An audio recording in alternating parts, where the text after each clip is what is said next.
Hello guys, आज हम पढ़ेंगे पदार्थों का पृथक्करण। मतलब हम पदार्थों को कैसे अलग अलग करते हैं। अपने आसपास अपने इन्वायरमेंट में आपने बहुत सारे मटेरियल देखे होंगे, बट कुछ हमारे लिए मतलब अच्छे होते हैं, लाभदायक होते हैं, कुछ नहीं भी होते हैं। तो हम उनका जो है उनको अलग अलग कैसे करते हैं। तो फर्स्ट टाइप है हस्तचयन।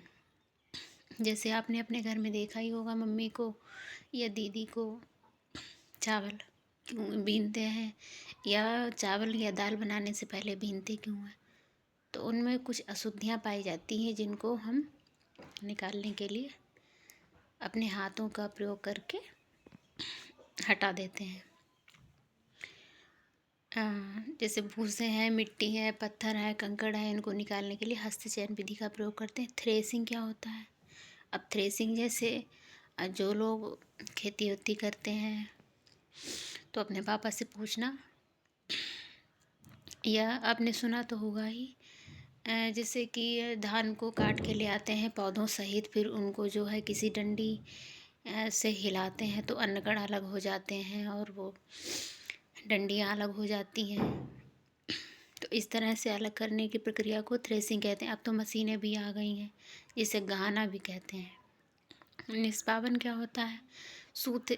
सूखे रेत, लकड़ी या बुरादा, सूखी पत्तियों का मिश्रण। मतलब ये मिश्रण मैंने लिख दिया है। अशुद्धियाँ तो कुछ भी हो सकती हैं। इनको खुले मैदान में जैसे देखा होगा कि जैसे धान आते हैं तो उनमें बहुत सारी भूसी होती है, तो उस भूसी को कैसे अलग करते हैं। तो जैसे हवा जब चलती है तेज़ तब ये विधि काम करती है। ये ऊपर जो है, ऊपर हम खड़े होके और थोड़ी थोड़ी सी जैसे धान या किसी तसले में या किसी बर्तन में करके ऊपर से डालते हैं तो भूसी अलग गिर जाती है और धान जो है हमारे पास में ही नीचे गिर जाता है। इस विधि को निष्पावन कहते हैं। चालन, अरे चालन तो बहुत ईजी है, इसके शब्द से ही समझ आ रहा है कि कोई भी चीज़ छानना या फिल्टर करना।